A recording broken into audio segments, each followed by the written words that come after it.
Hello guys, आज हम sexual reproductive chapter के टॉपिक्स इनफर्टिलिटी को के बारे में कवर करेंगे। Infertility a discuss on reproductive health is completely without a mention of infertility. A large number of couples all over the world, include India, infertile. They are unable to produce children instead of unprotected. इसका मतलब है कि infertility का मतलब है कि reproductive health की discuss में इनफर्टिलिटी की मेंशन के बिना इनकम्प्लीट होता है। इनफर्टिलिटी एक सीरियस कॉन्सर्न है जो कपल्स को अफेक्ट करता है। इनफर्टिलिटी का मतलब होता है कि कपल्स प्रेगनेंसी अचीव नहीं कर पाते हैं despite regular unprotected intercourse for a year. इसका reason hormonal issue, reproductive organ problem, infection या लाइफ स्टाइल फैक्टर हो सकते हैं। Sexual cohabitate, the reason for this could be many physical congenital disease, drug, immunological और even physiological in India. इसका मतलब है कि इनफर्टाइल की ट्रांसमिट ऑप्शन होते हैं जैसे medication, surgery, assistant reproductive technology जैसे IVF। इंडिया में couples being childrens what in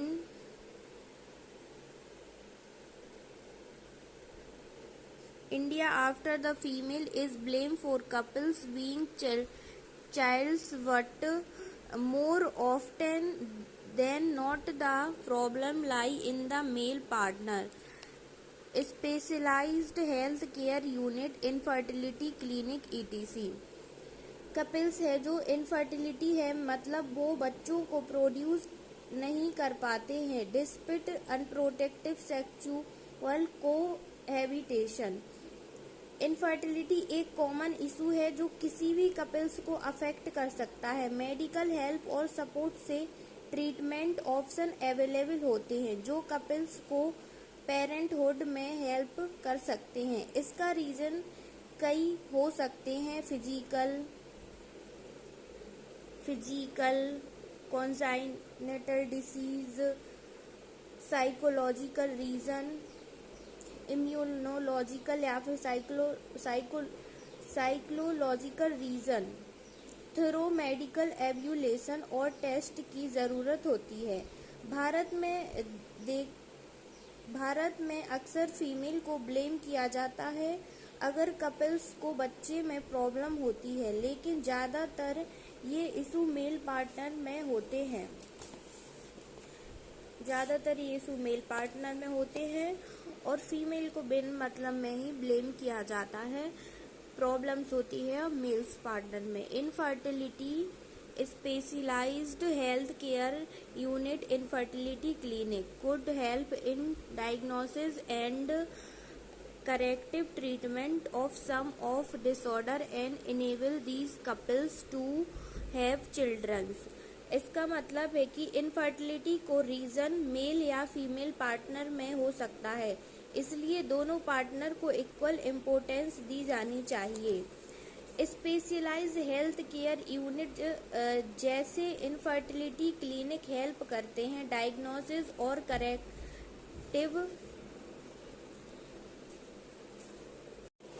correction treatment में जो कुछ डिसऑर्डर से रिलेटेड होते हैं जिनकी वजह से कपल्स को चिल्ड्रंस कॉन्सेव करने में प्रॉब्लम होती है। इनफर्टिलिटी क्लिनिक में वेरियस टेस्ट और ट्रीटमेंट अवेलेबल होते हैं जैसे couples to have children where correction are not possible. The couples could assist children through the special technique commonly known as assisted reproductive technology. Hormonal testing assistant reproductive technology ART जैसे IVF, in vitro fertilization, IUI, एक्ट्राइन insemination और surgical produce. इस unit की मदद से couples को proper diagnosis और treatment मिलते हैं जो उन्हें पेरेंटहुड की जर्नी में असिस्ट करते हैं। जब किसी करेक्शन ऑप्शन अवेलेबल नहीं होते तब assistant reproductive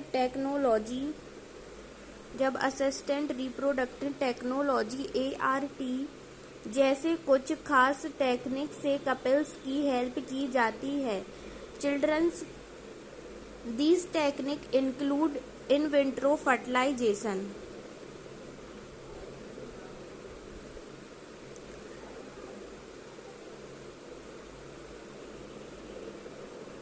intracytoplasmic sperm vitro fertilization and other method, intracytoplasmic sperm injection ICI and other method to help couples conceive when natural method may not be successful.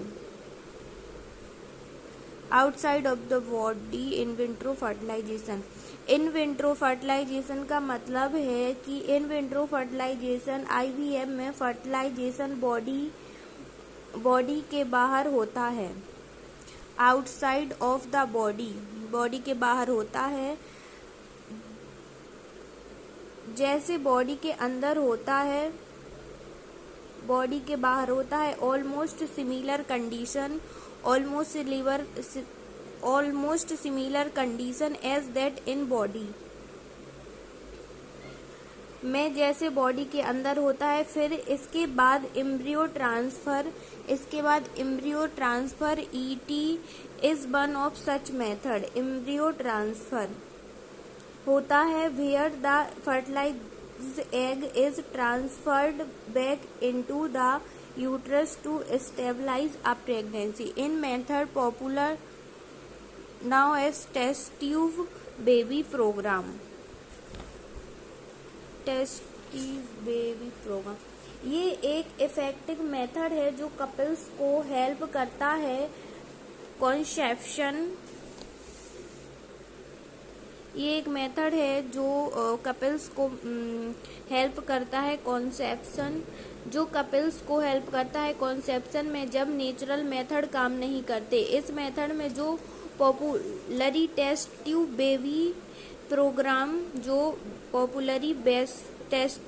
Programme के रूप में जाना जाता है। Ova यानी egg wife donor female and sperm husband या donor male से collect किया जाता है।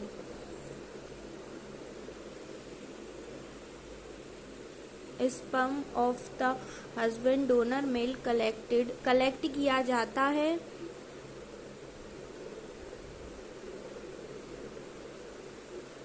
और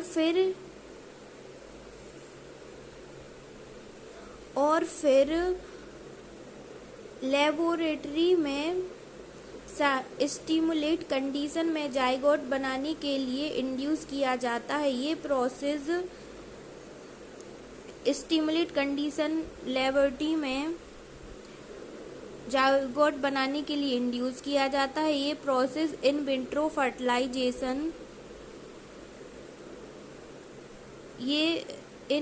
फर्टिलाइजेशन IVF का एक इम्पोर्टेंट स्टेप है। कपल्स को कॉन्सेप्शन में हेल्प करता है जब नेचुरल मेथड काम नहीं करते। जब जाइगोट या एम्ब्रियो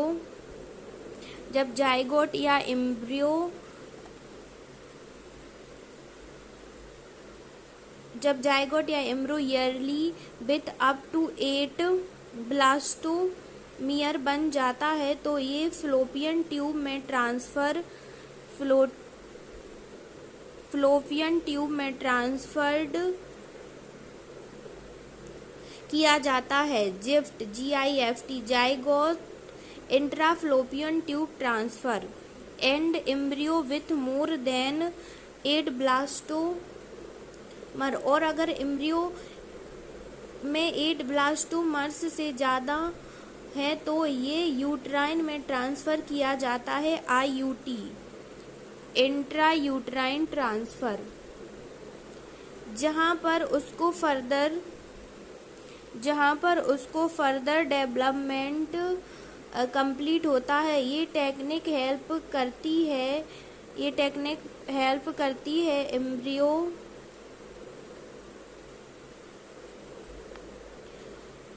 करती है जाइगोट या एम्ब्रियो को सही जगह ट्रांसफ़र करने के प्रेगनेंसी स्टेबलाइज करने में।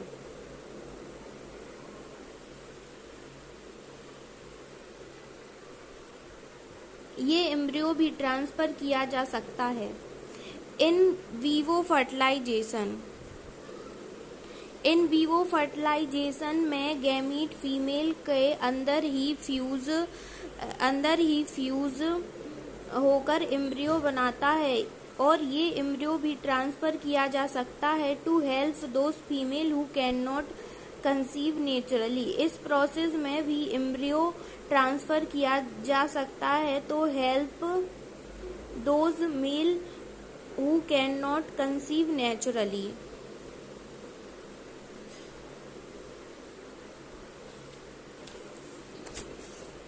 इस प्रोसेस में भी एम्ब्रियो ट्रांसफ़र किया जा सकता है to assist female in achieving pregnancy.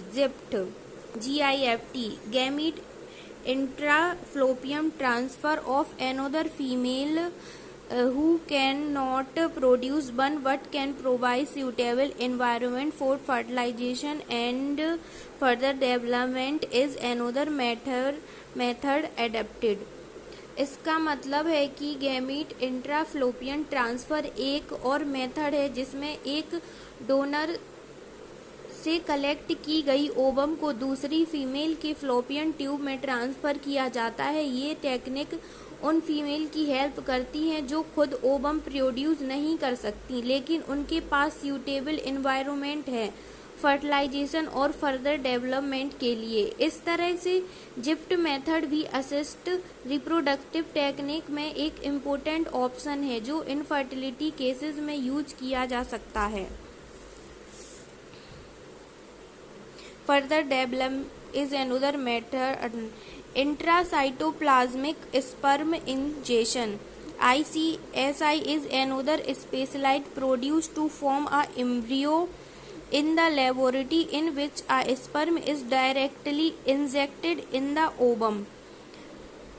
Infertility cases either due to inability of male partner to inseminate correct by artificial insemination technique। इसका मतलब है कि intracytoplasmic sperm injection ICSI technique specialize produce है जिसमें एक स्पर्म सीधा ओवम में inject किया जाता है लेबोरेटरी में एक एम्ब्रियो बनाने के लिए। ये टेक्निक उन कपल्स के लिए हेल्पफुल होती है जिनमें मेल पार्टनर की स्पर्म क्वालिटी या क्वांटिटी में इशू होता है।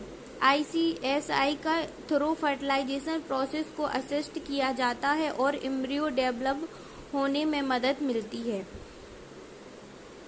इनफर्टिलिटी केस जहां मेल पार्टनर फीमेल को इंसेमिनेट नहीं कर पाता है फिर स्पर्म काउंट बहुत कम होते हैं, उन केसेस में आर्टिफिशियल इंसेमिनेशन AI टेक्निक में स्पर्म सैंपल डायरेक्ट फीमेल के रिप्रोडक्टिव सिस्टम में इंट्रोड्यूस किए जाते हैं। Artificial technique in technique the semen collect करके from the husband of healthy donor is artificial introduce either into vagina और into the uterine. इस technique में या तो हस्बैंड या फिर एक हेल्थी डोनर से कलेक्ट किए गए सीमेन को आर्टिफिशियल तरीके से फीमेल के वेजाइना या यूट्रस में इंट्रोड्यूस किया जाता है जो कि IUI इंट्रा यूट्राइन इंसेमिनेशन कहते हैं। इंट्रा यूट्राइन इंसेमिनेशन कहते हैं। Through option are mainly all these techniques require extremely high high precious headlining the specialized, professional and expensive। कहते हैं कि ये प्रोसेस फर्टिलिटी ट्रीटमेंट में एक कॉमन और इफ़ेक्टिव मेथड है जो उन कपल्स के लिए यूज़फुल हो सकती है जिसमें मेल पार्टनर के इंसेमिनेशन में या स्पर्म काउंट में इशू है। आईयूआई से फर्टिलाइजेशन को फैसिलिटेट किया जाता है और प्रेगनेंसी के चांस को इंक्रीज किया जा सकता है। ये सारी टेक्निक रिक्वायर बहुत हाई प्रीसियस हेडलाइनिंग और स्पेशलाइज्ड प्रोफेशनल के थ्रू की जानी चाहिए। इसमें एक्सपेंसिव इंस्ट्रूमेंटेशन का यूज होता है जिससे कि सारी प्रोसेस एक्यूरेसी के साथ कंप्लीट हो सके।